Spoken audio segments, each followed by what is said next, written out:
Alright, welcome to the first game of the first set of Aeternum versus Eonix. We have Volga on the Nurse playing against the Survivor team, looking for Survivor's top side, checking on top of this hill.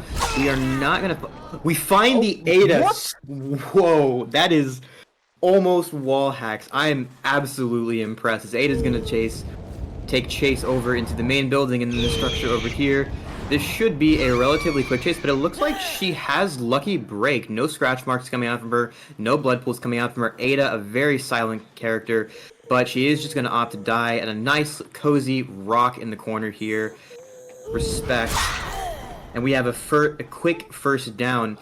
I'd like to draw your attention also, it looks like the Nurse has an add-on which has been recently unbanned, where when you blink forward, you can opt to return to where you were holding your blink initially. Very useful for, say, you hook someone, go ahead and blink to a gen that's nearby. If there's no one there, you can accept that you can't get anything there, and then just blink back to where you started.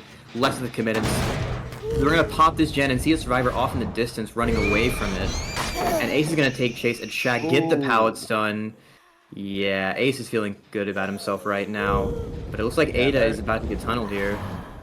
Yeah, nice stun there to buy a little bit of time, but as you say, just the focus going to be coming straight back onto Ada. Going to be running as fast as humanly possible away, but it's actually weird. Volga doesn't seem to want to be following this. Ada did go off to the right just a little bit, but instead Nancy's going to be one found out. But does end up actually catching the Ada just on this left side here. You wonder if Nancy's just kind of trying to be a bit of a distraction. If so, it isn't working particularly well, but for the time being, it does seem to have, bamboozled the Nurse just a little bit. Cooler brine, value going to be coming in there just to make a note that someone is actively working on the gen. Regression no longer as strong as it once nearly was, but, you still have very strong information about who's working on the gen, and when you're playing as the Nurse, that's completely fine, You also bring attention to her other add-on, aside from the purple add-on. That's the one that's going to make sure that survivors get mangled when hit. Yes, you're going to get mangled when hit after a blink, so just, slowing down that healing process just a bit more as well. Just, more time trying to be bought here. It does seem like this Ace is playing a bit of a dangerous game, but first hit actually misses. More time being bought here. Yeah, and the Survivor team did such a good job of using their builds to avoid the tunnel on the Ada. The first chase was so fast, she still had Lucky Break up, so when she took her Lithe at main to get distance away, the Nurse wasn't quite sure where she ran, and then her teammate shined a flashlight directly in the Nurse's face to make her look away so that Ada could make a getaway and prevent that tunnel out. So now, the Nurse is going to have to try and commit a chase with the Ace here, but he's not been hooked yet. It's going to take a lot longer to try and get him out. 3 gens have popped already, and we're seeing how rough this map can be for Nurse. Yeah, this is really cleanly executed by the Survivors. They do have a little bit of a 3 gen left around the shack area, but Ace is just taking his distance the opposite side of the map, so if he gets hooked over here, it's not that bad of a situation for the Survivors to be in. But it's just been really rough for the Nurse to try and secure these hits on this map, yeah. And Nancy's right nearby for that flashlight save if she's not spotted behind that tree. Yeah, flashlight save potential could also be just the jukes that are coming out. Dunder is playing this absolutely perfectly. Nurse maybe getting in their own head just a little bit right now, struggling to execute on this. Finally going to be getting that hit in. Nancy, as we see, is not so close by, so save likely not going to be coming out. But against a Nurse, the ability to go that long without getting hit, that was an obscene amount of time to last in a chase. 3 gens have been popped for it, and more importantly, it denies Nurse from getting value from her perks. Obviously, the hook on the Obsession means no dying light stacks are going to be built up, and the delay in the hook means that pop, you're going to have less uses of it in the game, and another gen that you'd like to use Pop Goes to Weasel on just goes out at that time. Really rough time for Volga here. Looks like they're just going to be keen to maybe camp out Ace here. Yeah. This is such a clean gen split. It's just too difficult for the Nurse to try and pressure this gen and pressure the one that's near Shaq at the same time. The Survivor at least is hooked a little bit in between them, so... But at the same time, Nurse is going to try and finds the Nancy stealthing by this gen, but the tunnel out just cannot happen at this point, so I guess trying to secure fresh hooks on the Survivor, that is such a nice prediction blink onto the Nancy, as this will be a much faster down than we've been seeing. So we're going to get another pop stab coming in, another dying light stack. The Nurse can try and play out this war of attrition as she hooks next to the Carnival gen. And she should have time to go back and check these other gens along the way. She knows there wasn't a whole lot of progress on that other gen by the last hook. She knows there's probably not going to be a whole lot on the other side of the map. And whichever one is most progress, she can just pop and, you know, try and slug that. Oh, that is very close to being done, actually. And I don't think she's going to be super interested in chasing this ace again after the chase he gave her before. It was a traumatic experience, you know, that every nurse has to go through in their life, just facing an absolutely ridiculous survivor the caliber of the ace and thinking, I'm playing such a strong killer. How am I not securing this chase out, you know? Pop going to be getting a lot of value there. Ada going to be a nice distraction in the meantime. Bring the nurse far away from the generator. Not going to opt to use the add-on to teleport back to it. But yeah, it's all about this gen now. It's so progressed now. Call of Brine is going to be on it for some information, but also Nurse going to be sticking around here, just, you know, trying to keep it down as much as possible. But if you pay too much attention to this one generator, survivors, they're patient. They can split. And this gen, how the hell is this gen almost done? Because finished instantly. Yeah, well, because there was a survivor hooked by that gen, and then so as soon as the unhook came through, Volga has to know, like, there's two survivors working on that gen. Once they heal, they're both over there. So the Ada taking chase by that TL earlier, that's the exact opposite side from where that gen was being progressed. So now Ace can just accept the fact, well, I'm probably going to die here.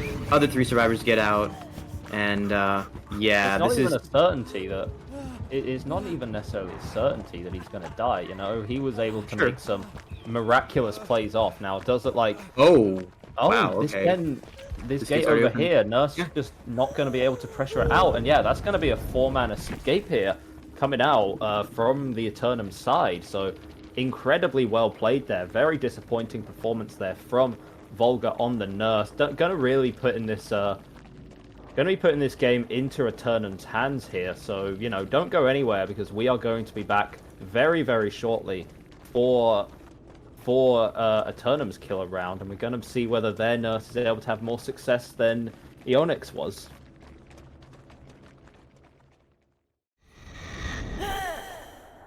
Hello everyone, and welcome back to set 1 of our second match today here in the All Hallows event for DBDLeague. Here we're going to have Aeternum on the killer side, and their win condition is very clearly set out for them. Vlas only needs to get 4 hook stages, and that'll be a map win for his team here. First pick going to be coming through incredibly early as well. Going to be opting for Discordance instead of Call of Brine for a bit more reliable information, I suppose, especially in the early game. But then another hit coming through onto the Jeff, and this is just great pressure. As we've established, 4 hook stages needed. That Vlas has an idea here of very early down can just be, you know, camped to death, and then by that time you just need a single more hook and the game's won. It was a very unfortunate game for it was a very unfortunate killer performance for Eonix before, and with Swatter going down very early, getting hooked in the basement,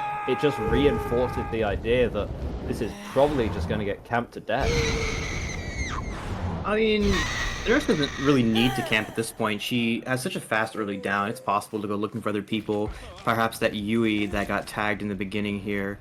And yeah, it's been very interesting to see some of the build adaptations that Nurse players are opting for with the removal of the pop interruption combo, ubiquitous last season but now banned. Looks like Dying Light has been the go-to replacement for Eruption on S tiers, but we were normally seeing Thrilling Tremors on Wrecker's Yard for info. We saw Volga try the Call of Brine last game. Now we see Vlas opting for Discordance. maybe hoping to avoid some of those double gen pops, which is a fairly common tactic against S tiers in the early game. Double a gen, maybe even triple it to make sure that you get it done before the first hook, which looks like Vlas has in fact opted to just camp this out. But Urushi not actually working on a gen, maybe stealthing for this pull here. And I expect Swatter's going to go second here. That is half of the win condition met, as Vlas just hovers here. As soon as the pole goes off, he can just blink back to it. Yeah, and think about how risky this is if you're the survivors right now. Going for this pole would honestly probably be suicide, you know? You're going to be in the basement. First hit's going to be very easy to get off. And, well, once that's done, you're just going to suffer the same fate as Swatter. Get camped to second stage and the game's over. So Urushi has to be incredibly careful here. May honestly just opt to, you know, let Swatter die and just kind of bank everything on having no more downs for the rest of the game, because simply by act of Swatter being hooked in basement, this game is rendered, you know, very, very difficult to win for Eonix here. Oof, very clean. And we're seeing the value of this purple addon. I think it's called Generous Last Breath on the Nurse. Oh. She's able to just sit outside basement here, blink into main building, check on a gen, no one's there, blink back, and she's just everywhere. And it's so rough as survivors try and play around that. You're used to waiting for the Nurse to use both her blinks to try and go for that, but it's just not safe anymore, as the tunnel's going to come in onto Jeff most likely. Very loud character. He's not going to have a very easy time stealthing around this shack the same way that Ada did last game, same way Ace did last game. And that's going to be the down onto Jeff. That's going to be the kill onto Jeff most likely. Yeah, this is going to be rough. Honestly, as strange as this sounds, this may have been best case scenario for Eonix here. Again, Urushi did not get hooked. The body block did come in from Swatter. Yes, Swatter is going to die here, but crucially, that is still 3 hook stages gone. Now, this is far from perfect for Eonix, let me tell you. They have 2 people injured, look like they're going to be trying to fix that problem now, and they have 2, and they, you know, cannot get hooked once, but honestly, it's probably better that Swatter just died there. The other team has a chance, as slim as it may be, to clutch this one back. That being said, Urushi fought injured in the corner, going to be bad, and yeah, that's going to be an almost guaranteed fourth. A very careful look around. No last-minute flashy save going to be coming in, and yeah, there it is. That's just going to be the game here for Aeternum. Great performance here. Very, very unfortunate killer play. It was the ace for Aeternum who just kind of did God's work on that first match to really secure that, to secure, you know, that 4-man escape. And Vlas is going to have the leverage to go for more. These last 4 gens are clustered relatively closely. The purple addon can be leveraged here. Just sit in the middle of those gens, blink towards one. If there's no one there, blink back, and you're just everywhere at once. And it's so hard to play around that, even if the survivors play as safely as possible, which, as the unhook goes off in the distance, they're going to be able to get the reset, as Nurse just wants to guard her gens. Doesn't look like there's any progress on any of them. Nothing to pop even. But this is going to be possibly a relatively slow war of attrition, and survivors don't want to give anything over. Looks like Nancy is just hovering around, waiting for the Nurse to go away, but no, you're not going to get a very good window. Yeah, exactly as you mentioned, it's an absolutely horrific cluster here, and Yui is going to be caught out here, so Chase is going to be coming through. Easy hit going to be coming through, passing through the window there. Pretty good line of sight for the Nurse to just get the blink right on top of you, and it does look like it's going to be chased out even further, or actually not. Still just going to be returning to the gens. Take advantage of your slowdown. Go past Urushi here, who is actually pretty vulnerable here on the stairs, but a little bit of confusion coming out with the purple add-on, going to be hurting Vlas more than helping him in this case. And looks like Chase is just going to be reset to another area of the map instead. Yeah, fancy feet on Urushi here, trying to live up to the ace performance of Dunder from last game, as I caster cursed him immediately. Yeah, how unlucky. Oh no, forgive me, Urushi. Yeah, it was going so well until Cole talked about how well aces are against a Nurse on this map, and then it was just all over. Not a chance that Urushi had there. with the curse coming in, but also just, you know, great play from Blast there. Oshi tried to make some of the moves, had very fancy feet to be escaping in the first place, but not a whole lot of LOS blockers really to work with, just very simple walls and tiles that a nurse of this caliber is not going to be falling for at any point in time. Blast is still going to be chilling around here, getting a little kick onto this generator. Didn't bring the Call of Brine as the last nurse did, but obviously we saw how well that ended up working out for him in the end, and catching out here onto an injured Yuri. Not actually going to be committing to it, just going to be returning to the hook, seeing if they can't secure the, you know, the final kill onto Ace here. Yeah, and Ace being hooked relatively close to all these generators it's going to be so hard to save him. Obviously, Yui can't do it unless she sacrifices herself. Nancy should be getting the pull right now, just stealthing the whole time to try and get that. And Yui's not getting brought closer to the gen, so there is a window of time here for Nancy to get that save, and she does go for it. Nurse is going to be able to pop the only gen they should have any progress on, unfortunately, for survivors. Return back to that hook. She has perfect information on where everyone is, and thanks to Discordance, it hasn't gotten any real value this game, but it does give her the peace of mind to know, you know, there's no survivors doubling a gen in the distance like happened to her predecessor. So these gens, she knows, are just not getting worked fast enough to risk losing them. And she's gonna look for the other pull, but nah, it's not worth putting there. Yeah, looking to try and, you know, pressure out the unhook there, but was a little too slow with it. A little too slow with getting back there, and so tried to just instead see if anyone had, you know, returned to middle. But catching Nancy out of the corner for eye there, and you can't be doing that against a nurse. Very caught out, great eyes on the nurse. The awareness is there. We do have 4-lane wall here, so there is a lot of potential here for these walls to try and mess up the nurse's line of sight, but it's all going to be for naught here. Nancy is going to be going down. Another hook is going to be coming out. More dying light value is not going to be attained, unfortunately, with a hook onto the obsession, but now you do have another pop to go with, and looking at that gen over there, not very progressed. May not even need to use it, because it looks like the survivors are spending their time healing up instead. Yeah, very, very unfortunate for the Nancy. The nurse saw like the very tail end of her scratch marks. She'd been doing such a great job of stealthing at this 4-lane before, trying to get gen pressure, trying to position for pulls, and one slip up and the nurse gets a fast down, and the survivors are just in a war of attrition that is going to be extremely difficult for them to win with the regression perks coming in, and the hooks just being traded off inside that gen territory. The nurse really doesn't have a lot of reason to leave these, as she's just going to go back, does not need to commit to the ace here. Everything she cares about is closer to Shaq, and she's going to see both survivors running off in the distance, and it's her choice which one she wants to go for. And it looks like it's going to be onto the Nancy, who is running back to Shaq to try and buy as much. Wait, that's the Yui as well, actually. Now Yui's going to get tagged, and we have now all three survivors injured. They're going to have to find a spot to reset off in the distance, and that might be the incentive the nurse needs to try and leave her gens to try and catch it on the reset. She's just blinking everywhere. It is so hard for the survivors to keep track of where she's going to be at any given moment, seeing the strength of this add-on and why it was previously banned. Interesting to note on the Yuri, running both Overcome and Deadard, it's not necessarily a poor play, but it's certainly a confident play. You know, thinking, okay, well, I'm going to get hit, use the Overcome to escape the chase, and then, you know, have the ability to tap into Deadard in an emergency later. But in that case, if the nurse just kind of commits to the chase on you, then, you know, your Deadard is completely useless, and you're just not going to be able to get any value of it, unfortunately. Ace going to be more than happy to just go down here, take the trade out. Endurance hit as well, going to be going on to Yui, might as well, as the nurse at this point. What do you really have to lose? Absolutely nothing. Beautiful plays here, zipping all around the map, and there's nothing you can do against that, really.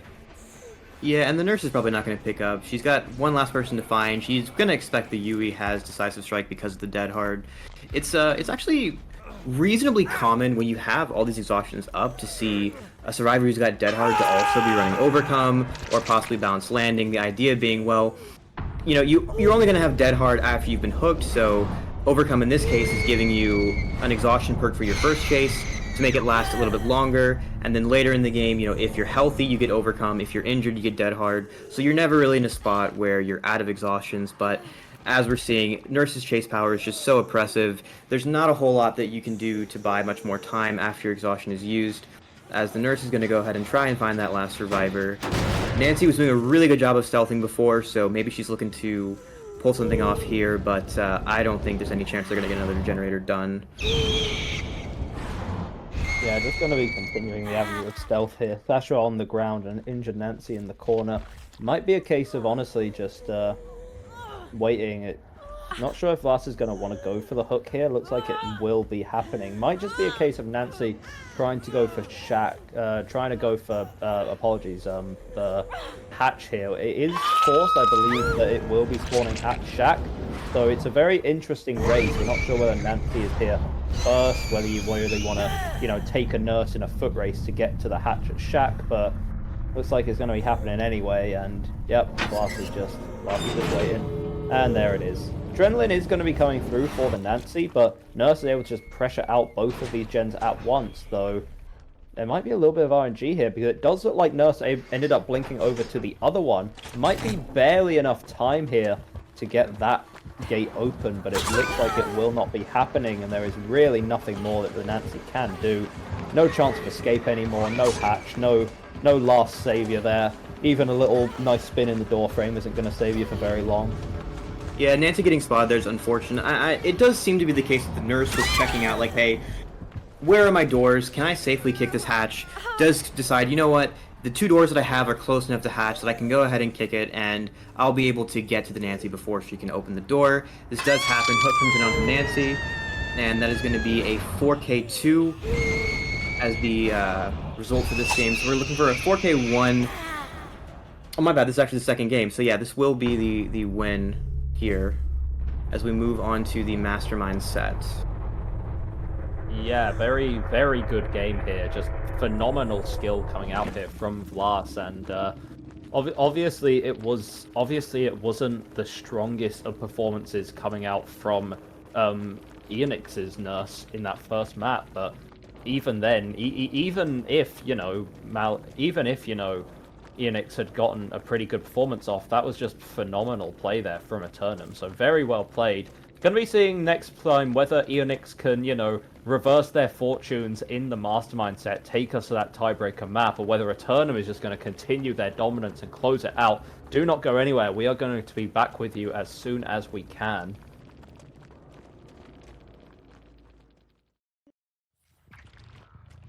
Alright, welcome to the start of set 2 between Aeternum and Eonix. We have Obi on the Mastermind playing against the survivors of Aeternum, I believe, as Chase starts onto Swatter over here, getting as much distance as she can with the sprint burst back to Shack, trying to loop a very safe tile here, pre-dropping.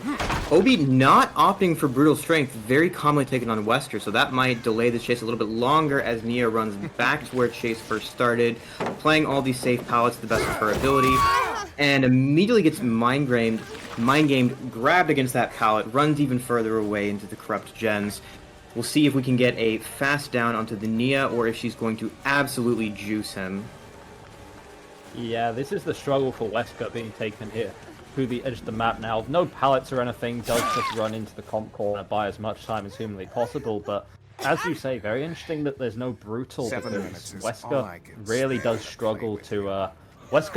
struggle to deal with these small filler tiles where there's not particularly straight lines to move in. Wesker says that there's 7 minutes left apparently. I have a feeling this game's going to last just a little bit longer than that.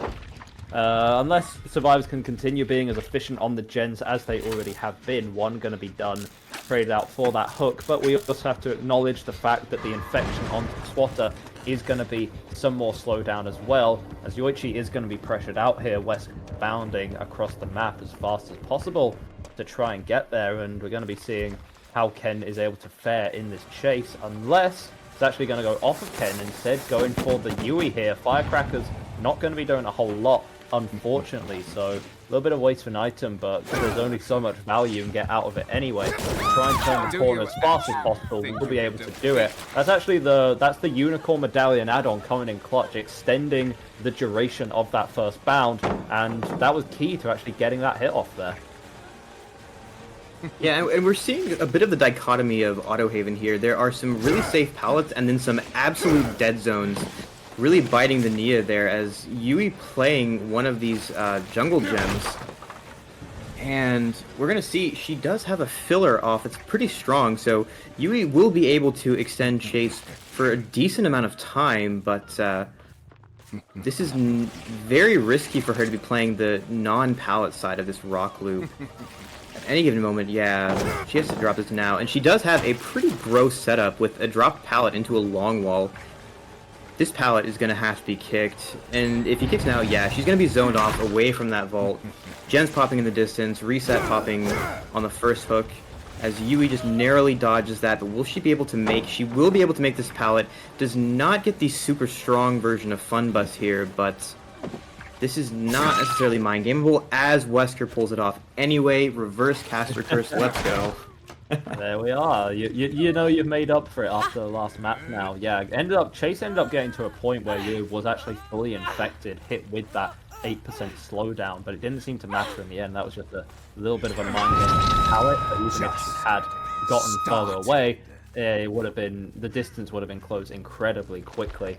I'm very interested in the decision of Rancor here. It does give, you know, it does give some more information as to, it does give a bit more information as to where the survivors are at any given time, and that's a nice little stun to buy Yorichi a little more of that precious time that we're just talking about. I guess there's also the potential Addon has to be very, very careful when we get to the end game, or else it's just, you know, a three hook stages for the killer here. Yeah, and it's interesting, Addon is the one survivor who's not being found, which is not exactly ideal if, you know, because they know Addon is a free kill at the end game if he gets caught out. You almost want him to be the survivor who's getting pressured anyway. So, you know, if you reach the end game and Adam's already been hooked twice, that Rancor is only really giving you one extra hook stage. But as it is, everyone but him is getting hooked. So we are also going to have a pretty deeply stacked up no way out going into this end game to buy Obi enough time to go hunting for Adam with that Rancor. And at the same time, we're also seeing Rancor being kind of a discount barbecue. You know, every time he's hooking someone, that's right at the time when a gen pops, so he knows exactly where to go to find a survivor to pressure, as he paths into a fairly tightly, tight 3 gen. This is not looking too bad for him, as Nia gets found at the shack here. And she's running away from those gens into a bit of a dead zone, but, you know, even if your chase is short, as long as you're dying away from that, you're looking pretty. Yeah, and Nia... clean hit gonna be coming there on the Nia. So, time gonna be fought here. Lunge, all gonna be for more. Unfortunately, Nia able to get herself out of the way. But now she's kind of stuck at the pallet, and yeah, nice little flick there as well at the very end. It's a small thing, it's just making sure that the survivor doesn't get dragged forward and maybe end up being thrown into nothingness. Just a nice flick to ensure that contact is made with the wall to get that down, get that pick up as well. Not going to be popping, not going to be getting value from the Scourge hook there, but as you say, No Way Out is picking up in value. That is going to be Nia's second hook, so even more hook stage is going to be fought. And that is a very bold unhook to make. Endurance going to be applied to the Nia now, but Obi is definitely going to be going for more fresh hooks. Definitely going to be looking at more of a No Way Out play instead. I mean, he can't commit to Nia. She's just zooming off to the opposite side of the map from those gens. He's gonna have to try and get it down, you know, closer to these, as that is one hell of a comp drop. Respect. we are not taking any chances here. And we did see briefly... Remember when you were talking about the bell curve of, like, no, you shouldn't be dropping, yes. You shouldn't drop God Power, it's so useful and good, and then it's the comp, and it's just like, yeah, we're just going to drop God Power because we feel like it. And we did see, unfortunately for the survivors, before the people is on Adam, so they're not going to be able to make a play in the end game where, you know, they can, for the people Ninja Survivor, to transfer the obsession to avoid the, at least a Mori onto Adam, so he's going to be only obsession for the rest of the game, since he also is the DS survivor, as Nia is found, but she's just going to bolt away from those gens. I mean, he's going to have to commit to someone eventually, but Survivor's playing this very patiently, not taking any risks, leaving these gens. As long as we don't give it down, then there's not a whole lot he can do until the end game comes in. Yeah, and I think this is where the game starts to slow down to a crawl. It's just, it is a very 3-gen situation, and maybe not the best in the game, but Wesker is pretty adept at holding these gens, and pretty adept at getting in those nice hits as well. So Yuri as well, just going to be caught out there. Beautiful little, you know, threading the needle through that rock, actually. This pallet is still up. I guess Obi is very confident in their ability to play this pallet. And, the timing just slightly off there. The vault ready to be welcomed into Obi's waiting arms, but unfortunately will be for naught. Going to be opting to just vault the pallet instead there. And, yeah, Obi, I think, will eventually be getting this down, taking the time. That being said, the last gen has been popped. Adrenaline has gone off onto, I believe that was Ken who got the value from Adrenaline. But there is a good bit of no way out here. And also, something important to mention, not only is Addon Moriable, he's also insta-pick-upable with the power. And is also hindered, and he's been found out. This is probably the worst case scenario here for the Addon. Ooh, good feet work.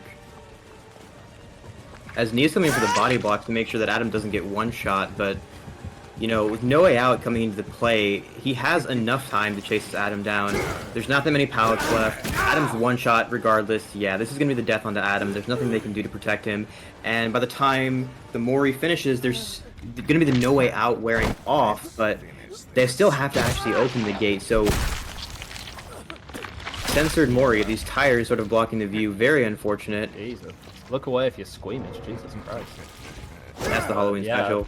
That's about as much value, as you said, that's about as much possible value you could get out of the Rancor. Like, you're essentially fighting, you essentially spend the game fighting a 3v1, not caring about Addon's hook stages, and then at the very end, you just, you know, get them all for free off the back of a nice little infection, a hinder, and the inability to, and at that point, protecting Addon is so hard. You know, you can't really blame the team. The odds are so stacked against him. Nia did come in for the body block. And Nia is actually here right now. He's going to be caught out before being able to make the hatch. And yeah, that's just another hook stage going to be added for Wesker here. Strong play from Obi here. 2 kills considering how the rest of the match went. I think 2 kills is a fairly strong result for Obi. Yeah, really well played from the survivors, trying to get that last hook state saved on Nia by the hatch, but Obi reads that, gets the grab. One of the most effective things you have with Wesker is being able to just grab people away from things, and happens to Nia here. So unfortunate result for the survivors, but strong performance from the killer, and we'll see if we can get a repeat of it in the next game. Yeah, exactly. Do not go anywhere, guys. We are going to be back with you very shortly to see if Eonix can bring up something massive with their Wesker performance. Don't go anywhere. We'll be back very shortly.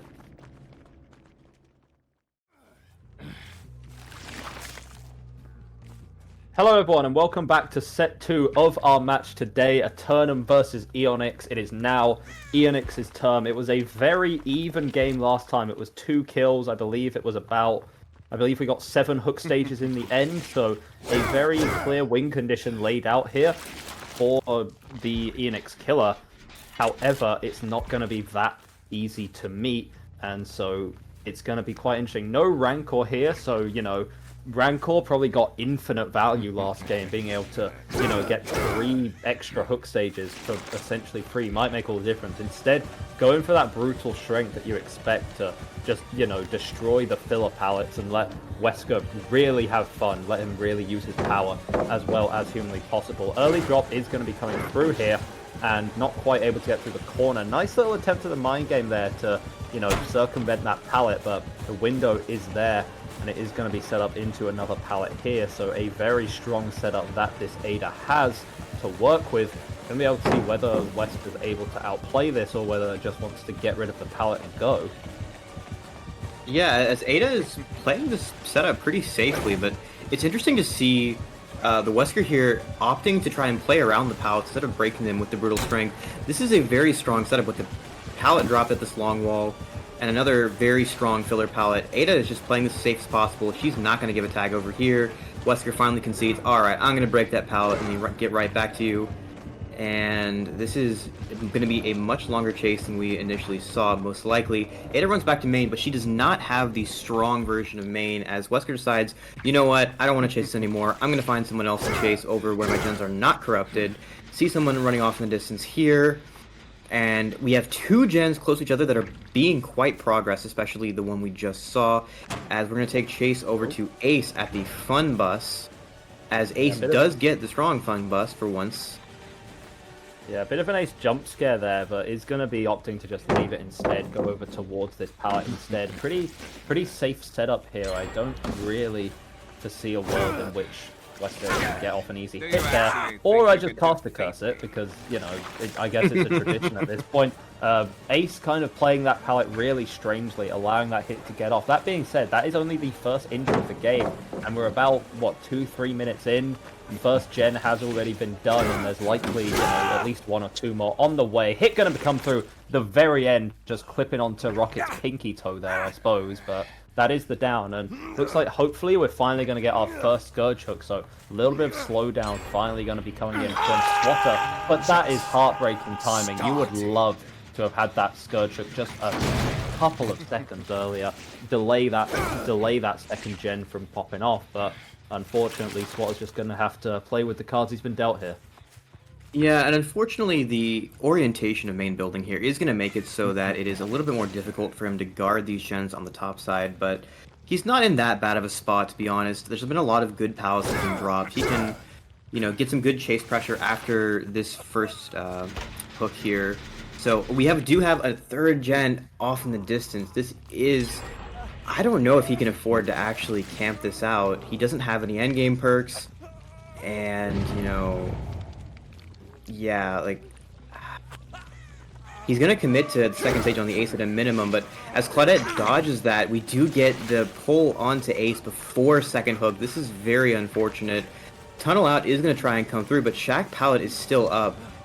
So Ace should make this. Yeah, the Deep Wound does get procced, but the down does not go through, as Wesker decides he has to go ahead and guard the remaining gens he has left. Very, very unlucky turn of events for the Wesker, as he finds Addon off in the distance here. Not really who you want to be chasing, but probably doesn't have much of a choice right now. Yeah, and it's not like the Wesker has a horrifically strong 3-gen to defend either. There's a bit of a grouping by main building, but nothing, you know, that can't really be overcome here, and you obviously have this gen kind of out in the middle of nowhere as well. It's a very rough time. The pallet is going to be dropped quite early here from the Addon, but Volt is going to come through again, once again, Swatter breaking it. That being said, with the orientation of the pallet and with Brutal Strength, it's going to come through, but that's exactly what we're talking about. The little flick into an object, make sure that you don't just accidentally extend the chase even further. And right now, you've just, you know, hand-delivered Addon another pallet. Got to be very careful here to make sure the same thing doesn't happen, but, you know, Addon just keen to buy a little bit more time. And that is all the generators completed. And I really do not foresee a world in which, Swat is able to, you know, clutch up this win here.